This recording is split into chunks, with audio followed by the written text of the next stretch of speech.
Capítulo 9. De optimismo. Nuevos planes e invitados inesperados. Entonces, ¿van a decir algo o vamos a seguir con este incómodo truco del silencio? Como quieras. El viaje de regreso a Beacon transcurrió en silencio.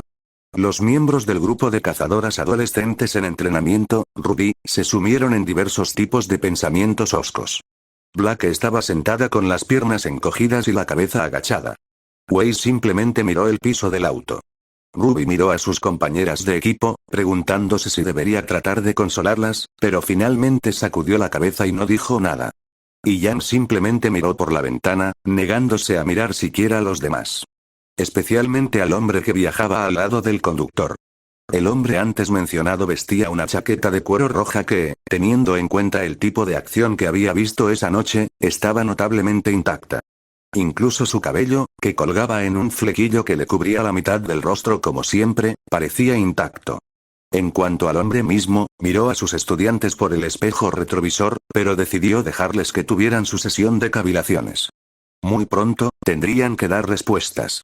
Un pequeño respiro hasta entonces no era una mala idea.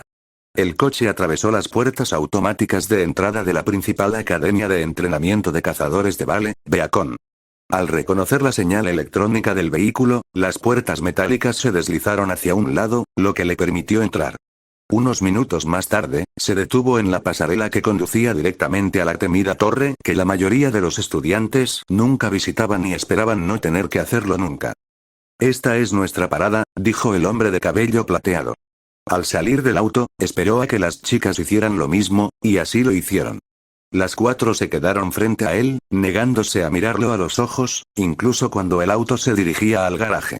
Los miró fijamente durante un rato y se preguntó si él o Virgil alguna vez lucían así cuando estaban en problemas con sus padres. Era imposible recordar todo de la infancia de uno, y las ocasiones en que Eva o Esparda estaban realmente enfadados con ellos eran extremadamente raras. No, al mirar atrás, más que nada, recordaba su amabilidad.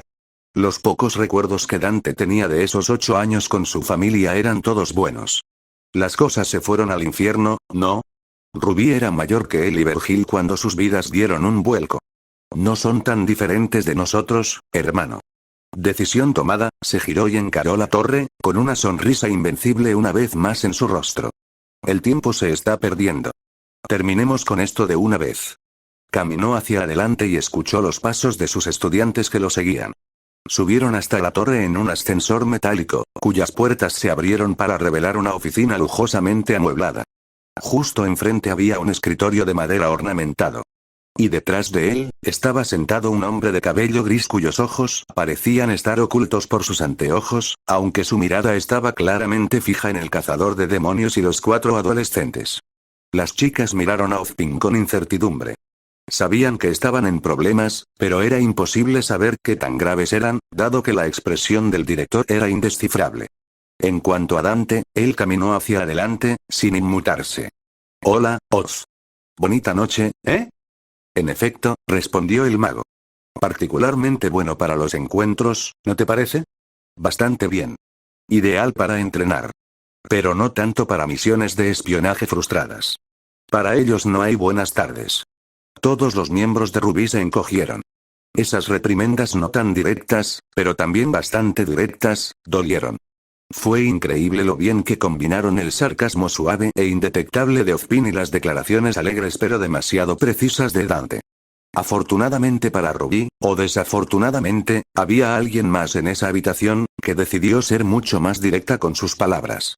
«Las 4, muchachas, ¿se han vuelto locas?» El tono de Glinda Goldwich, siempre estricto e intimidante, lo era doblemente esa noche. Cada sílaba estaba cargada de desaprobación y las 4 cazadoras se estremecieron ante cada una de ellas. «Seremos absolutamente claros. Lo que hiciste no fue solo una violación de las reglas de Beacon, también fue contra las leyes de Vale. Invadir una propiedad del reino, disparar tus armas en dicha propiedad, participar en acciones de vigilancia en lugar de informar a las autoridades correspondientes. Cualquiera de esas acciones sería motivo de acción legal, y mucho menos de expulsión». Weiss sintió que su rostro palidecía. Había sacrificado todo para llegar hasta allí y había puesto en riesgo su futuro. Si la expulsaban, su vida tal como la conocía se habría acabado. Blake sentía la familiar sensación de que algo bueno se desmoronaba a su alrededor. ¿Sería este otro capítulo de su vida del que tendría que huir? Ruby, la más joven de todas, que estaba en Beacon solo porque la habían elegido especialmente, se estaba dando cuenta de que su puesto no estaba garantizado. Podía perderlo en cualquier momento y ella no quería eso. Y Jan, a pesar de ser una aficionada a las emociones fuertes, se estaba dando cuenta de que ser cazadora era importante para ella y no quería perder su oportunidad. Los cuatro miraron al suelo, incapaces de mirar a los adultos. Incluso dejando de lado el hecho de que ninguno de ustedes debería haber estado allí, ¿se dan cuenta de lo peligroso que fue lo que intentaron? Hay una razón por la que asisten a Beacon. Una razón por la que están entrenando, aprendiendo. Corriendo de cabeza contra un enemigo desconocido, superados en número y sin información. Todos errores de principiante, Godwix negó con la cabeza. Miró a Ozpin, que seguía en silencio, y a Dante. Sugiero que los cuatro sean suspendidos hasta nuevo aviso, dijo. Los cuatro necesitaban instrucción y disciplina, y su retiro del servicio activo era un paso en esa dirección, en su opinión. Eso no ayudará, dijo el cazador de demonios. La voz de Glinda se alzó levemente. Se tomaba en serio la seguridad de sus estudiantes. A estas alturas, sabía que Dante también lo hacía. Y por eso sus palabras no tenían sentido. ¿Te das cuenta de lo que han hecho? Tú mejor que nadie sabes cuánto podrían haber costado sus acciones. Dante se encogió de hombros. Hasta el viaje de regreso en auto, no estaba seguro de cómo se sentía acerca de todo el incidente. Por un lado, fue frustrante que todo el trabajo que había hecho para ganarse la confianza del grupo en la sombra posiblemente se arruinara. Por otra parte, había algo más en juego, algo mucho más importante. Sí, respondió. Podrían haber muerto. Lo sé porque estuve allí asegurándome de que no murieran. Ante esta declaración, el nerviosismo, el miedo y la ira que habían estado hirviendo dentro de Jan estallaron. ¿Así es como lo llamaste cuando nos pateaste el trasero? Habla, señorita. Dijo Glinda. Sí, así es como lo llamo, dijo Dante con firmeza. Lamentaba tener que hacerlo, y por eso también se había ofrecido a compensarlos. Pero necesitaban entender por qué las cosas sucedieron de esa manera. Miró a Jan a los ojos. Yo tenía que ser el que os enfrentara a todos, porque no estabais preparados. Ninguno de vosotros lo estaba. Así es como podría haber sido. Entrasteis. Los cuatro, disparando como si fuerais Rambo, dándole una paliza a un montón de matones. Hasta que un tipo tuvo suerte y te disparó. Y luego otro tipo. Y luego otro. Nada que vuestras auras no pudieran controlar. Hasta que el viejo Torchwick se subió a su Bulead y empezó a disparar las armas más pesadas. Y de repente, las cosas no parecen tan fáciles, ¿verdad? Pero aún podéis arreglároslas. Hasta que a un tipo se le ocurre la brillante idea de pedir refuerzos. Así que, mientras Torchwick se escapa con las cosas que robó, los cuatro os quedáis atrapados en los muelles luchando contra un ejército de matones, hasta que, lenta pero seguramente, os quedáis sin fuerzas. Y mueres. Asesinado por un grupo de punks de pacotilla que no se pueden comparar contigo. Entonces dime. ¿Esa lección que te di, o no volver a la escuela esta noche? ¿Cuál elegirías? Jan estaba a punto de discutir, pero las palabras se le quedaron atrapadas en la boca. Sigues siendo testarudo. Sigues siendo tan fácil de enfadar, dijo Dante. Crees que la ira te hace más fuerte, pero aquí hay una novedad. Eres predecible. Y, sobre todo, estás fuera de control. ¿Valió la pena? ¿Solo para asestar un puñetazo? Los ojos del luchador se abrieron de par en par. En ese momento, ella estaba absorta, por lo que no se dio cuenta. Pero el rostro de Dante estaba terso y sin marcas. La roncha que le había dejado el golpe se había curado en cuestión de segundos. Ella miró hacia abajo, sintiéndose humillada, al borde de las lágrimas. Dante se volvió hacia Ruby. ¿No se supone que eres el líder? Se supone que eres tú quien debe mantener a estos tres fuera de problemas. ¿O lo único que se te ocurre es un montón de ataques combinados? La portadora de la guadaña pensó en sus muchas discusiones con Ois sobre si ella era o no apta para ser líder. Sin embargo, cuando llegó el momento, no pudo evitar que Blake escapara ni se dio cuenta de que atacar había sido la opción equivocada en los muelles. Sin nada que decir, permaneció en silencio. El cazador de demonios miró a Weiss. De todos ustedes, pensé que usted era el que había logrado el mayor progreso. Jugó con sus puntos fuertes y cuidó de sus compañeros de equipo.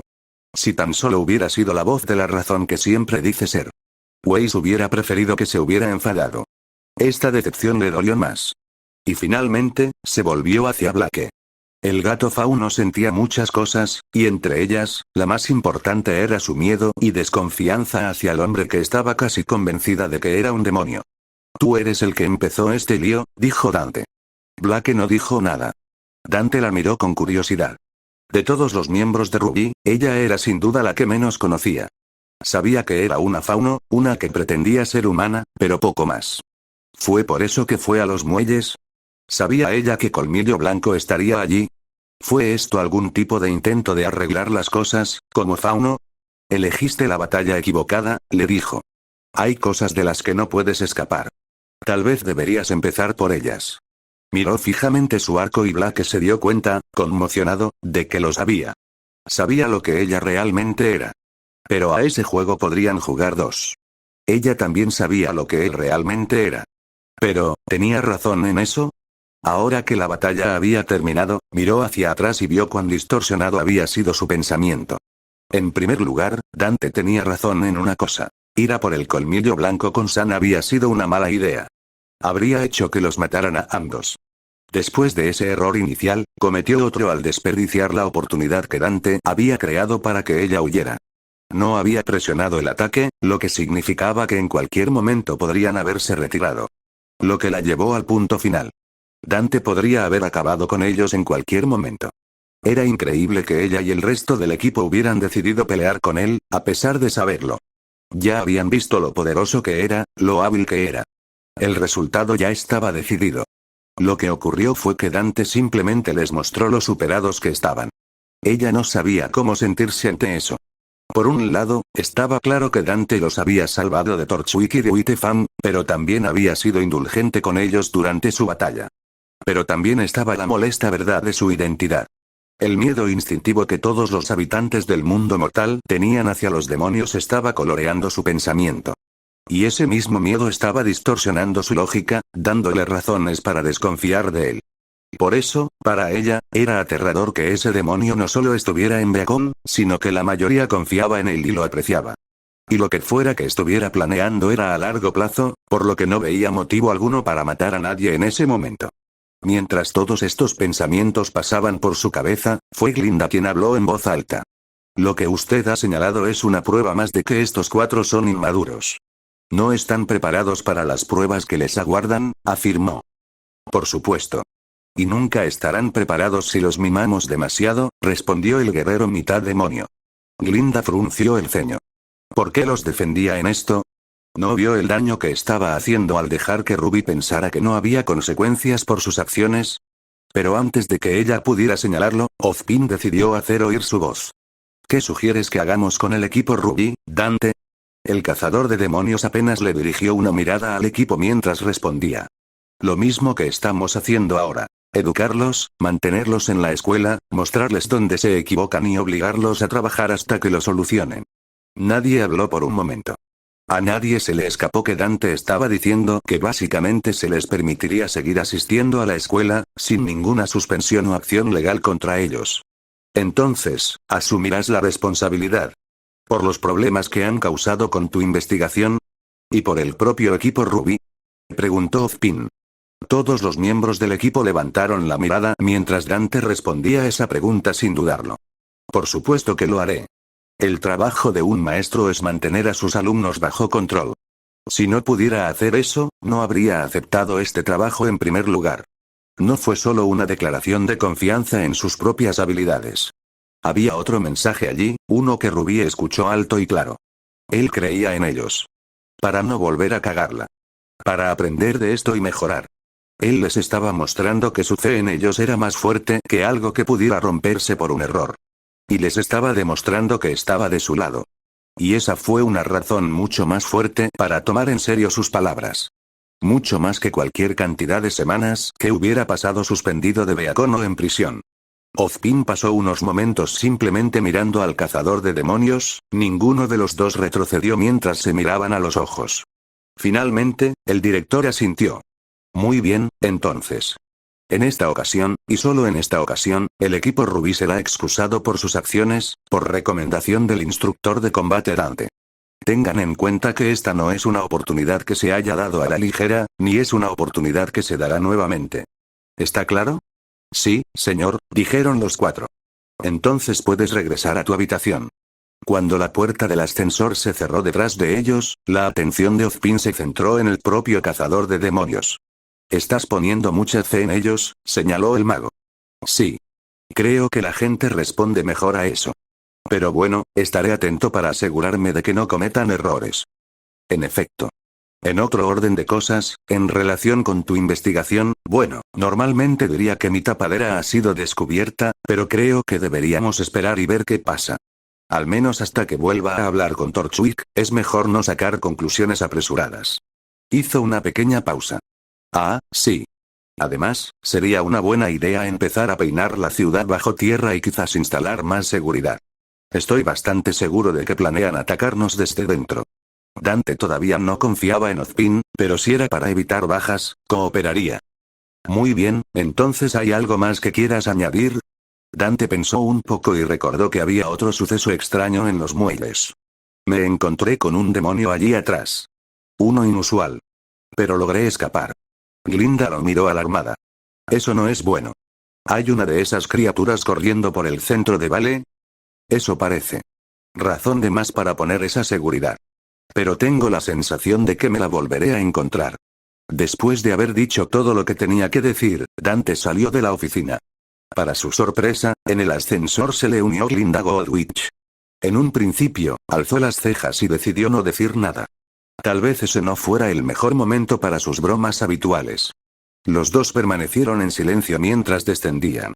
Eres demasiado indulgente con ellos, dijo finalmente. Dante la miró. Era muy posible que fuera la primera vez que ella le hablaba de manera no oficial. Él se encogió de hombros. ¿No eres tú el mismo? Dijo. Para su creciente sorpresa, la mujer no respondió con su característico tono de desaprobación. Sí, admitió. En un tono más suave, añadió. A veces desearía no serlo. Pero es que, es una mierda dejar que los niños no sean ellos mismos, ¿eh? Concluyó Dante. La bruja lo miró, no esperaba eso del hombre.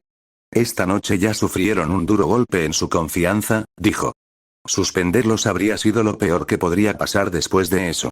Les diríamos que fracasaron, que nos dimos por vencidos con ellos. Y luego, ellos también se darían por vencidos con ellos mismos. Quería evitar eso. Por un momento, Glinda simplemente lo miró fijamente. Eres un hombre extraño. Si no lo supiera ya, lo que acabas de decir te habría delatado con toda seguridad. Ese tipo de optimismo simplemente no existe en Remnant. El cazador de demonios se rió. Me dicen eso a menudo. Y es lo que debes hacer, respondió Glinda. Aunque tú, con esa fuerza y lógica que tienes, te sientas lo suficientemente segura de ser tan optimista, el resto de nosotros, ella se alejó, sin terminar esa frase. Pero quizá nos vendría bien un poco más de ese optimismo ilógico. Si más gente lo tuviera, quizá el mundo estaría un poco mejor. Los ojos de Dante se abrieron. Las puertas del ascensor se abrieron. Ya habían llegado a la planta baja. Observó a la bruja telequinética alejarse. ¿Qué acaba de pasar? En otros lugares de Vale, Román Torchwick caminaba nervioso de un lado a otro. Las cosas habían estado a punto de ir al traste hacía unos momentos. Tenía suerte de haber sobrevivido. Esos mocosos de Beacon eran fuertes. Demasiado fuertes. Serían un problema. Al oír que se abría la puerta, se dio la vuelta rápidamente. ¿Por qué tardaste tanto? Preguntó. La mujer que acababa de llegar simplemente sonrió levemente. Vaya, parece que estás un poco desorientado. ¿Te ha pasado algo desafortunado? Casi, gruñó. Me escapé por los pelos. Caperucita Roja y su equipo van a ser un problema. ¿Es así? Según el informe que he recibido, los derrotaron con facilidad hasta que uno de ellos asestó un golpe de suerte. Román la fulminó con la mirada. Eso fue por culpa de Redgrave. Me dio tiempo suficiente para escapar. Y eso no es todo. Había otra chica allí también. Era extraña. Había algo muy extraño en ella. Una cosa a la vez, reprendió Cinder. ¿Qué decías sobre Redgrave? Como dije, él mantuvo a raya a esos mocosos, me dio tiempo para escapar con el Dust. Pero esos niños, ya lo conocían. Lo llamaban maestro, si no me equivoco. Cinder consideró esto. Desde el principio había quedado claro que el nuevo recluta ocultaba algo. ¿Era esto? ¿Era profesor en Beacon? Si eso era cierto, ¿de qué lado estaba realmente? Por un lado, confiarle más información ahora era un riesgo. Podría filtrarla toda a Ozpin. Por otra parte, si realmente era un espía, ¿tenía sentido que no hubiera hecho nada hasta el momento? La tasa de éxito de los robos había aumentado enormemente con la ayuda de Redgrave, e incluso en los muelles se había asegurado de que la operación no fracasara. Si no estaba en ninguno de los dos lados, entonces lo mejor sería darle una razón para unirse a ellos. Llama a Redgrave y concierta una reunión. Pensé que no confiabas en él, dijo Torchwick. No lo sé, pero sus habilidades son valiosas. Y si es profesor en Beacon, piensen en todo lo que podría hacer por nosotros. Ciudad Redgrave, de regreso a la Tierra. Virgilio miró a su alrededor. Esto es, muy llamativo. Sacudió la cabeza en señal de desaprobación. Todo lo que hacía su hermano era de mal gusto, hasta la forma en que había dispuesto su oficina. ¿Qué clase de hombre tenía una mesa de billar, una máquina de discos y una batería en la oficina principal de su negocio? ¿Y por qué había tantos carteles en las paredes? ¿Era aquello? Entrecerró los ojos, un mensaje escrito con lápiz labial en una de las columnas. Esto es obra tuya, dijo señalando el mensaje y mirando a cierta mujer rubia vestida de cuero. Tal vez, dijo Trish encogiéndose de hombros. ¿Y a ti qué te importa? Vergil frunció el ceño. ¿Cuándo había adquirido esa actitud, esa creación de Mundus? Debía ser por pasar tiempo con su hermano. Para que todo saliera bien, ella decía todo eso mientras tenía la cara de su madre. Él volvió a negar con la cabeza. Cualquier cosa que tuviera alguna relación, incluso vagamente, con su hermano era un desastre. ¿Por qué seguía en contacto con ella? Miró a la otra mujer que estaba en la habitación, que vestía una camisa y una chaqueta blancas, junto con pantalones cortos, varias fundas de cuero atadas al torso y alrededor de la cintura. En su espalda había un lanzacohetes. El niño inmaduro de ese tonto de Arkham. Vergil prácticamente gimió. Miró a su hijo, que también estaba en la habitación. Nerón levantó las manos. Oye, no me mires. La forma en que Dante maneja su negocio no tiene nada que ver conmigo.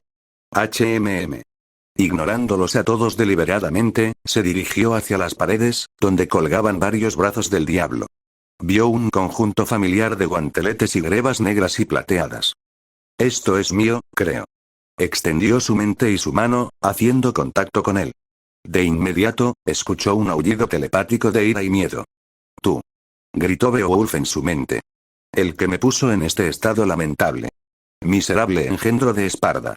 Vergil se puso el brazo del diablo y estrelló los guanteletes uno contra el otro. Guarda silencio, pensó. Inmediatamente, Beowulf se calló, dándose cuenta de que quizás ese no era el mejor momento para hablar más. Miró a su alrededor, observando el resto de la colección de armas del diablo de su hermano.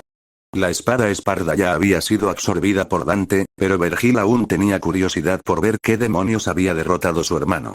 Vio todo tipo de seres únicos del inframundo, que habían jurado lealtad a Dante. Hizo una pausa cuando sus ojos se posaron en alguien en particular. ¿Es eso una guitarra eléctrica? Preguntó en voz alta. Seguro que lo parece, dijo Nero. Él mismo era un aficionado al rock y al metal, aunque el diseño de este instrumento en particular parecía estar un poco más cerca del death metal, algo que no le interesaba. ¿Convirtió a un demonio en una guitarra eléctrica? Preguntó Vergil en voz alta. Por otra parte, no era la primera cosa imposible que hacía su hermano. Recordaba vívidamente el encuentro en la cima del Clipot, donde Dante le había arrojado una motocicleta sin contemplaciones. Varias veces. Curioso a pesar de sí mismo, extendió la mano hacia la guitarra. Fue en este punto que sucedieron varias cosas. En primer lugar, este demonio en particular, que había estado inactivo durante mucho tiempo, en un estado parecido al sueño, fue despertado por el toque de la potente presencia demoníaca de Vergil. En segundo lugar, este demonio en particular también tenía la capacidad de drenar y absorber la energía demoníaca de otros. En tercer lugar, Virgilio no era a quien este diablo había jurado lealtad. En cuarto lugar, todo lo anterior en conjunto hizo que esto sucediera. De pronto, Vergil sintió que su dedo se quedaba pegado a la guitarra, como si fuera un imán. Intentó retirarlo, pero no pudo. Alarmado, sintió que su poder era absorbido a un ritmo increíblemente rápido. Basta. Conoce tu lugar. Manteniéndose firme, Vergil echó el brazo hacia atrás y arrojó la guitarra por el aire, con la suficiente fuerza como para haberla destrozado si hubiera sido un instrumento normal. Sin embargo, ese no fue el caso. Tan pronto como el brazo del diablo perdió contacto con él, volando por el aire, se transformó. En un destello de relámpagos y murciélagos, el demonio recuperó su verdadera forma por primera vez en muchos años. Trish, Lady y Nero parpadearon. En medio de la oficina, de pie, con su piel desnuda cubierta únicamente por un flequillo de su propio cabello escarlata, así como por lo que solo podría describirse como una prenda hecha de oscuridad viviente, había una figura que era indudablemente femenina. Alta y ágil, su cuerpo se curvaba sensualmente, suave y flexible a la vez. Sus anchas caderas y sus generosos pechos se exhibían en todo su esplendor. Solo podía describirse como la envidia de todas las mujeres y el deseo de todos los hombres. Nevan, la bruja del rayo. ¿Qué carajo?, murmuró Nero. La dama simplemente se quedó mirando. No se había imaginado que la guitarra eléctrica que Dante había usado en la batalla en Temen y Gru era en realidad esto. En cuanto a Trish, al ser una antigua residente del inframundo, estaba familiarizada con las historias del demonio, a pesar de no haberla conocido en persona, hasta ahora. Basta decir que no le había gustado lo que había escuchado. Vaya, ha pasado un tiempo. Ha sido una siesta muy larga. Y también un buen tentempié para despertarse. La voz de Nevan cuando habló era sensual, con un dejo de tono burlón. Ella giró con gracia, echando un vistazo a su presa potencial. Se detuvo cuando vio a Virgilio y Nerón. Oh, no uno, sino dos descendientes de Esparda. Pero ninguno de vosotros es el que estoy buscando. Decidme, ¿no sabréis por casualidad dónde está Dante, muchachos? Vergil la miró fijamente.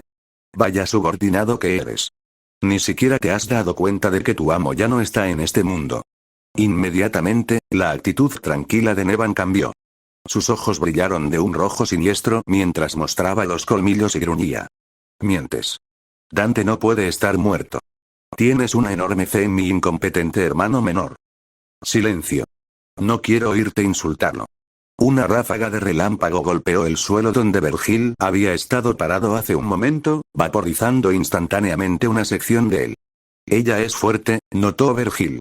Especialmente considerando que ella acababa de despertarse. Probablemente tenía que ver con el poder que había absorbido de él. Lo cual también explicaba por qué se movía un poco más lento de lo que lo hacía normalmente.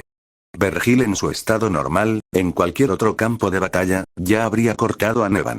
Pero tomado por sorpresa, debilitado y además estando en la oficina de Dante, que para su sorpresa descubrió que no quería destruir, no había sacado a Yamato de inmediato. Y así, Nevan pudo hacer su siguiente movimiento. Todos en la sala sintieron voltios y más voltios de electricidad atravesar sus cuerpos. La dama cayó al suelo, aturdida, incapaz de moverse. Nero sintió una leve picazón, como por estática. Trish simplemente se sintió más animada que de costumbre. Y Vergil sintió que el resto de su paciencia se evaporaba. Suficiente. Fue exagerado, pero se activó inmediatamente, transformándose en su estado de demonio del pecado. Avanzando antes de que Nevan pudiera reaccionar, la agarró del cuello. Vete. Retirando el brazo, Vergil usó su fuerza demoníaca para realizar un lanzamiento que habría provocado que la mayoría de los lanzadores de las grandes ligas se retiraran inmediatamente si lo hubieran visto. Nevan fue enviado a volar a través de la pared hacia el cielo. De hecho, el lanzamiento tenía tanta fuerza que el plano mortal de la realidad fue incapaz de procesarlo. Fracturó el tiempo y el espacio, formando una grieta dimensional. Básicamente, Vergil había creado un portal, como lo haría con Yamato. Pero lo había hecho con nada más que pura fuerza física. El cuerpo de Nevan se deslizó dentro del portal y ella desapareció de la vista. Nero parpadeó un par de veces. ¿Acabas de sacar a esa dama demonio de este mundo? Vergil giró su cuello, débil Triuger desapareció mientras volvía a su forma normal. Ella estaba siendo una molestia. Fue lo más grosero que Nero había presenciado en su vida. Y fue glorioso. Por primera vez, reconoció que su padre podía ser realmente genial. Estoy harto de esto. Vámonos a casa. Y así, los dos se fueron. Lady ya se había recuperado del susto y se había levantado de nuevo. Ella y Trish miraron el agujero con forma de mujer que había en la pared. ¿Dejarle esto a Morrison? Acordado. Y así, mientras cada uno seguía su propio camino, no sabían que Vergil había logrado por accidente lo que no había logrado a propósito hasta el momento. Por pura casualidad, había localizado el mundo correcto, sin siquiera saberlo. De vuelta en Remnant, se abrió una grieta y cantidades impías de energía cinética rompieron las reglas de la realidad y obligaron al tiempo y al espacio a moverse. Y de aquella grieta salió una hermosa mujer de cabello escarlata, que parecía llevar una prenda hecha de sombras. A pesar de lo fuerte que había sido arrojada, Nevan aterrizó perfectamente sobre sus pies, deslizándose por el suelo hasta detenerse. Bueno, eso fue grosero. Miró a su alrededor.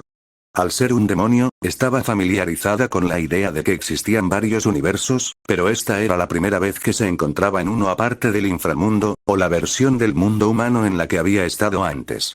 Mientras extendía sus sentidos para orientarse, inmediatamente sintió una energía familiar. Maestro. Así que estás aquí. Las palabras de aquel diablo azul tenían sentido ahora. Dante no estaba muerto. Estaba en este mundo. Una sonrisa hambrienta se extendió en el rostro de Nevan. Es hora de ir a verlo.